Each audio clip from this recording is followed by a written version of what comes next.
YTN 라디오가 보내드리는 신율의 뉴스 정면 승부 3부 시작합니다. 항상 제가 말씀을 드리는 거지만 여러분 유튜브 들어가셔서 YTN 라디오 채널 구독해 주시고요. 신율의 뉴스 정면 승부 여러분들이 좋아요하고 댓글 남겨주시면 정말 감사하다는 말씀 드리겠습니다.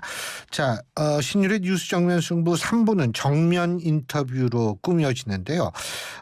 저희가 앞서도 말씀을 드렸습니다만 오늘 고 노무현 전 대통령의 추도식이 있었죠. 여기에 여야 의원들이 대거 참석을 했는데요.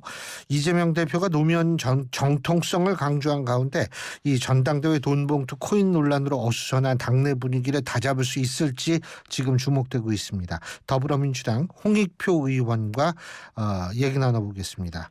홍 의원님 안녕하세요. 네. 예, 안녕하세요. 신 교수님. 네. 예. 오늘 이재명 대표도 노무현 정신, 노무현 정통성 이런 것을 강조했는데 지금 민주당이 바라볼 때 노무현 정신, 노무현 대통령은 노무현 정통성은 어떤 거라고 생각하십니까? 네, 사실은 고 노무현 대통령께서 여러 가지 고민이 있으셨는데 그 부분에 대해서 우리가 제대로 좀 이어가고 있는지 계승하고 있는지는 사실 좀 가슴 깊이 되돌아봐야 될 시기라고 생각은 합니다. 예. 특히 노무현 대통령께서 강조했던 게 그 기득권과 반칙 없는 세상을 말씀하셨지 않습니까? 예. 아마 이게 최근에 이제 얼마 전부터 우리 사회에서 많이 논의되는 이제 공정한 사회하고 같은 맥이 통하는 거라고 생각을 합니다. 예.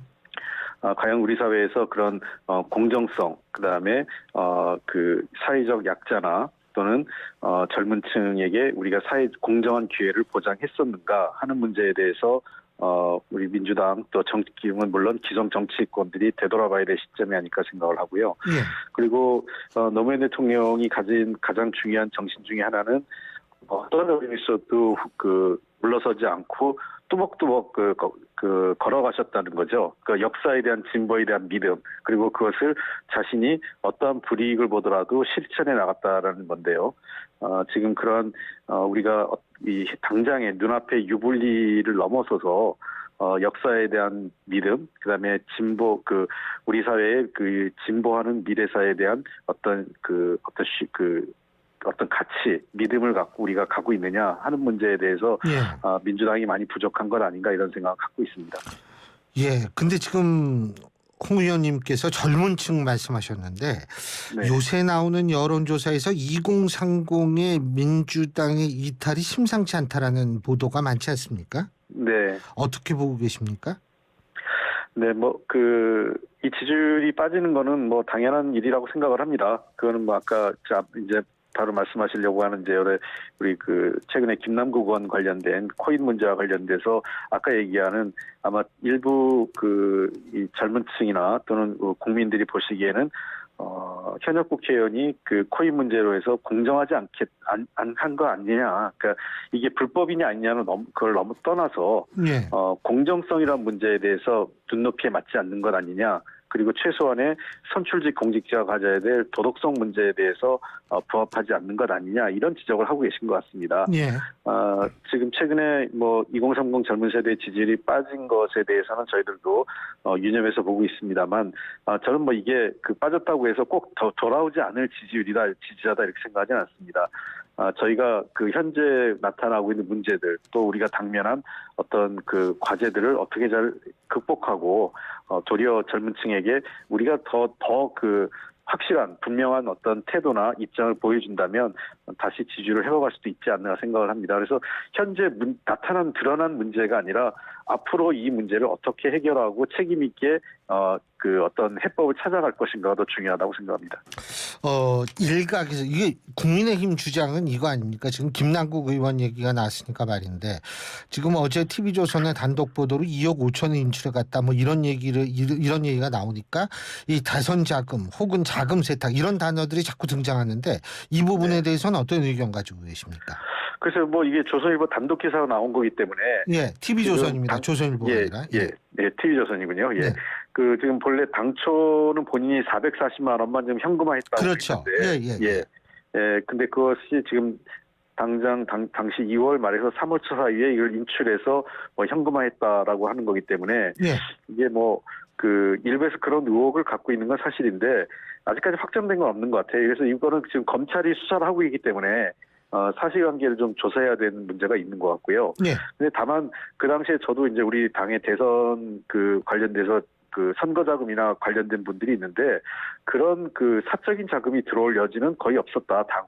당에 이런 얘기는 하고 있습니다. 예. 실제 당의 이런 선거 자금 관리는 선관위에 보고를 해야 되고 굉장히 꼼꼼하게 그리고 그때 잘 아시는 것처럼 그 이재명 대표 쪽에 굉장히 후원금이 많이 들어왔거든요. 예. 그걸 충분히 그 한도를 채운 상태였고 예. 그래서 대선 자금 자체가 총량 자체가 모자르진 않았습니다. 일부 그 사용하고 남았죠. 예. 그런 걸 감안하면 이 불법적으로 자금을 끌어와야 될 정도로 대선 자금이 모자란 건 아니었다 이렇게 생각이 들고 다만 예. 이런 공적인 자금 아닌 어떤 사적인 문제에 대해서 뭐가 필요했을지 그건 잘 모르겠습니다만 그런 문제를 김남국 의원이 개인적으로 돈을 확보해서 사용했다. 이거는 조금 현실성은 떨어진 것 같습니다. 김남국 의원이 당시 역할이 그런 역할을 할 위치는 아니었습니다. 예, 그렇군요. 알겠습니다. 자, 그리고 여쭤볼 게 많아가지고 윤관석, 이성만 두 의원 있지 않습니까? 네. 이 두 의원 지금 그 머니투데이 보도에 따르면은 검찰이 이번 주 중 두 의원에 대한 구속영장 청구를 검토 중인 것으로 알려졌다. 지금 이렇게 보도를 하고 있거든요. 네. 근데 이게 만일 구속영장을 청구를 했을 경우에는 다시 체포 동의안이 국회로 넘어오게 되는 거 아니겠습니까? 예. 만일 넘어오면은 이번에 민주당은 어떠한 스탠스를 취할 것인가 이게 또 주목이 될 것 같은데 어떻게 보십니까? 지금까지 한 번도 그 체포유예 동의안 관련돼 가지고 당론으로 채택한 적은 없었습니다. 예. 더군다나 지금 어쨌든 과거에 우리 그 두 분이 우리 당에 있을 때, 예. 우리 당 소속이었고 우리 당에 있을 때 있었던 문제이긴 했지만 지금 현재 더군다나 또 무소속으로 나가 있는 상태이지 않습니까? 예. 그 때문에 굳이 저희들이 어떤 체포동의안에 방어막을 쳐야 될 이유는 없다 이렇게 생각을 하고 있고요. 예. 그 사안에 대한 중대성을 보고 판단할 문제인데 다만 이런 문제가 있습니다. 제가 원칙적인 문제를 보는 건데 예. 원칙적으로 검찰이 필요한 거는 이 두 분이 증거인멸이나 또는 도주 우려가 없다면 현재로 지금 녹취록이나 이런 문제는 다 확보하고 있는 거 아니겠습니까? 예. 예.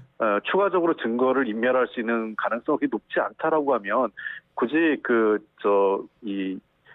구속 수속을 하는 것보다는 이게 지난 2000년 초반 이용훈 대법원장 시절부터 우리나라 사법체계의 기본 원칙이라는 게 증거인멸이나 도주 우려가 없다면 불구속 수사를 원칙으로 하는 거 아니겠습니까? 예. 그런 측면에서 저는 검찰이 그 사안을 판단했으면 좋겠다 생각을 합니다. 정치적으로 구속영장을 꼭 체포동의안을 이 국회에 보내서 그런 과정을 거치려고 하는 것이 바람직한지에 대해서도 좀 의문은 있습니다만 검찰 스스로가 왜 구속해야 되는지 필요성을 잘 설명할 필요가 있지 않을까 생각합니다. 예.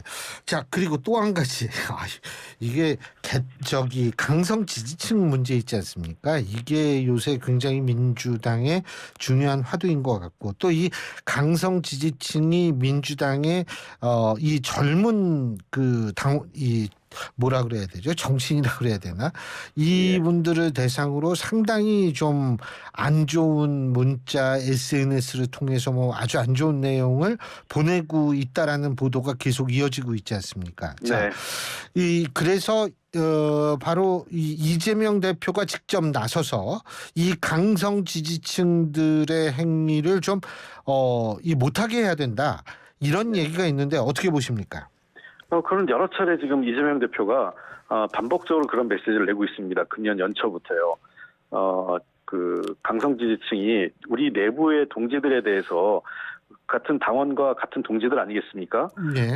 그런 내부의 사람들에 대한 비판을 너무 지나치게 어떤 인신공격이나 모욕, 배제, 차별성 발언하는 것은 바람직하지 않다. 이런 얘기들을 반복적으로 하고 있고 만약에 그런 경고에도 불구하고 그 이상의 행위를 할 경우에는 조정식 사무총장이 밝힌 바와 같이 정당으로서는 그에 대한 책임을 묻겠다 했거든요. 그래서 최근에 일부 당원에 대한 제명 조치를 한 거로 제가 알고 있습니다. 사무처에서요. 경북도당에서 한 거 같아요. 예. 한 명. 예. 그래서 저는 그런 문제에서는 바람직하지 않다 이렇게 생각을 하고 다만 근데 늘 얘기하지만 정당의 이런 좀 심하게 표현하면 이제 강성 지지층이고 좀 중립적 표현하면 적극 지지층이라고 할 수 있겠는데 이런 분들의 부적절한 행태가 지금만 있는 게 아니라 반복적으로 있었습니다. 거꾸로 얘기하면 우리 당의 아이러니한 얘기인데 수혜자와 가해자가 바뀌었을 뿐이기도 하죠. 예, 어떤 예. 면에서는 한동안은 그렇죠. 문파라고 해서 그분들을 통해서 예. 도움 받아가지고 지금 피해자라고 얘기하시는 분들, 예, 예. 그분들의 몇몇 분들은 그 덕에 최고위원도 하시고 한 분도 계세요. 그때 그 후원금도 많이 받으시고. 이제 그런 분들이 이제는 이제 상황이 반전돼서 내가 좀 고통받고 있다 이런 얘기를 많이 하고 계시는 분들 계시는데 예. 저는 이런 것 같아요. 이 문제를 근본적으로 해결하려면 우리가 역사적으로 이 문제를 바로잡을 필요가 있다고 생각을 합니다. 과거에 이런 행태도 있었고 이것도 잘못됐고 또 이거 지금 현재의 문제도 잘못됐고 이런 문제들을 종합적으로 보면서 우리가 같이 지혜를 모아야 되지 이거를 지금 현상에서 이런 문제가 한다. 만약에 상황이 바뀌면 또 가해자와 수혜자가 또 뒤바뀐 상태에서 이런 일이 또 반복되는 게 바람직하냐. 저는 이번 기회에 그러면 어떻게 하면 이런 것들을 제대로 끊을 수 있는 효과적인 방법을 찾고 우리 당내에 한번 자기 고백이 필요합니다. 나도 한때는 도움을 받았다. 근데 이게 바람직하지 않다. 그리고 나는 지금 이로 인해서 그렇지만 난 이런 걸 내가 활용하거나 예. 이걸 더 악용하지 않겠다. 이런 식의 자기 고백들이 정치인들이 필요합니다. 사실은 강성 지지층의 문제이기보단 그걸 부추기고 활용하려고 있는 정치인들이 국회의원들이 더 책임이 크죠. 맞아요. 예전에는 또 다른 쪽에서의 어떤 그런 네. 게 있었죠. 예. 그렇습니다. 그러니까 지금 현재는 그때는 이재명 대표 죽일 놈이라고 얼마나 많이 했었습니까? 예. 입에 담을 수 없는 그런 욕설이나 이런 것들이 저도 받은 적이 많이 있어요. 그러시죠. 예, 그래서 그런 것들이 늘 있었고, 근데 그거는 저는 그거 갖고 뭐라 한 적은 없습니다만 지금 많이 어려움을 겪고 계시고 하니 저는 이런 문제들에 대해서는 한 번은 정도는 자기 고백이 필요하다고 생각해요. 저는 그분들이 문제가 아니라 그거를 활용하고 자기의 정치적 이해관계, 개파적 이해관계 활용하는 국회의원과 정치인들이 더 책임이 큽니다. 예, 진짜 말씀 들어보면 이 가해자 피해자의 위치. 근데 이제 젊은 정치인은 좀 그렇지 않겠습니다만 하여간 그렇습니다. 기존 정치인들은 좀 그런 측면은 있겠죠. 예, 그래서 하여간 어쨌든 저는 우리 지지층들한테 예. 불필요하게 저는 좀 더 품위 있고 좀 절제된 언어와 그 말씀으로 예. 비판하는 게 우리 당의 국민적 지지나 또 우리 당의 미래에 더 좋다, 부합한다 이렇게 생각을 해서 이재명 대표를 정말 좋아하신다면 그런 행동은 좀 절제하시는 게 중요하다. 다시 한번 부탁드립니다. 알겠습니다. 자, 후쿠시마 얘기도 좀 여쭤봐야겠죠. 지금 그 후쿠시마 원전 시찰단이 아마 오늘부터 본격적으로 이 조사를 시작하는 것 같은데, 이 부분에 대해서 사실 민주당은 관광단이다 이런 얘기들을 많이 하는데 일단 후쿠시마 원전 시찰단에 대해서 어떤 결과를 가지고 오면 민주당이 좀 납득할 수 있을 거라고 보십니까? 글쎄요. 지금 현재로서는 시찰단이 가져올 수 있는 결과가 거의 없을 것 같아요. 제가 보기에는 시설 점검했는데 시설 점검이 제대로 시설에는 문제가 없다. 이게 가져올 정도의 수준인데 지금 문제는 후쿠시마의 원전의 어떤 시설이나 또는 오염수의 처리 시설에 대한 걸 점검하는 게 중요한 게 아니라 실제로 처리된 오염수의 잔류 방사능 물질이 어느 정도 있느냐 이게 핵심 아니겠습니까? 예. 이 문제에 대해서는 전혀 답을 가져올 수 있는 상태가 아니라는 게 문제라고 생각을 합니다. 예. 저는 아쉬운 거는 시찰단을 일본이 받은 것만도 진전은 사실이에요. 저는 솔직히 얘기하면 왜냐하면 일본이 그것조차 받지 않았으니까. 예. 그러나 받은 건 사실이지만 거꾸로 이게 이 일본의 행태에 대해서 그냥 면죄부만 주는 것을 작용할 가능성에 대한 우려가 있다 이렇게 생각을 합니다. 왜냐하면 제가 지난 얼마 전에 일본 의원들이 좀 온 적이 있었어요. 일본 의원 중에 꽤 민주당 의원이지만 일본 민주당 의원인데 과거 자민당에도 같이 있었고 중진 의원인데 이분이 저한테 한 얘기가 자기가 외무성과 경제산업성 사람들 만나서 이거 확인해 봤더니 자기들 그냥 요식행위로 본다는 겁니다. 형식적으로 이걸 한국의 시찰단을 받아서 그냥 마무리하는 단계. 그래서 매우 이번 시찰단 방위를 자기들로서는 중요한 이 퍼포먼스로 보고 있다. 이렇게 얘기를 자기가 듣고 들었다면서 저한테 얘기한 겁니다. 예. 그러니까 실제로 일본 외무성이나 경제산업성에서는 그 적 검증이나 그런 그 제대로 된 자료를 주는 것보다도 이러한 시찰 과정에 한국도 참여했기 때문에 문제 없다라는 거고요. 실제 시료에 대한 그 분석이나 그 과정은 IAEA가 하겠죠. 예. 그러니까 그런 측면에서 저는 사실은 그 이 시찰단이 개별적으로 하는 게 아니라 IAEA에 우리가 한국과 유관국들이 함께 그 시찰단, 그러니까 IAEA 검증단에 참여할 수 있도록 노력하는 게 더 중요했다. 지금 우리나라 저는 그 측면이 참여하잖아요. 아쉽습니다. 근데 제대로 그 핵심적으로 참여하지 못하고 있습니다. 그냥 형식적이기 때문에 그래서 그 안 그러면 우리가 시찰단 보낼 이유가 없죠. 근데 우리나라가 지금 시료도 3개를 확보하고 있다. 지금 그 단장이 아마 시찰단 단장이 그런 얘기를 했는데요.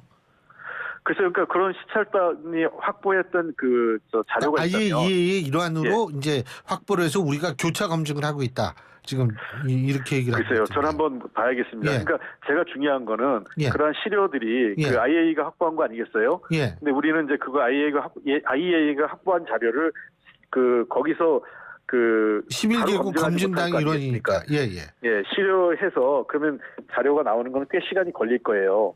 나중에 그거를 이제 우리가 통보받겠죠. 그러니까 지금 시찰단이 가지고 들고 올 수 있는 자료는 거의 없다고 보면 될 겁니다. 알겠습니다. 아유, 뭐 이게 여쭤볼 게 또 남았는데 시간이 다 돼가지고 다음번에 또 한번 꼭 모시겠습니다. 오늘 말씀 잘 네. 들었습니다. 고맙습니다. 알겠습니다. 네. 예.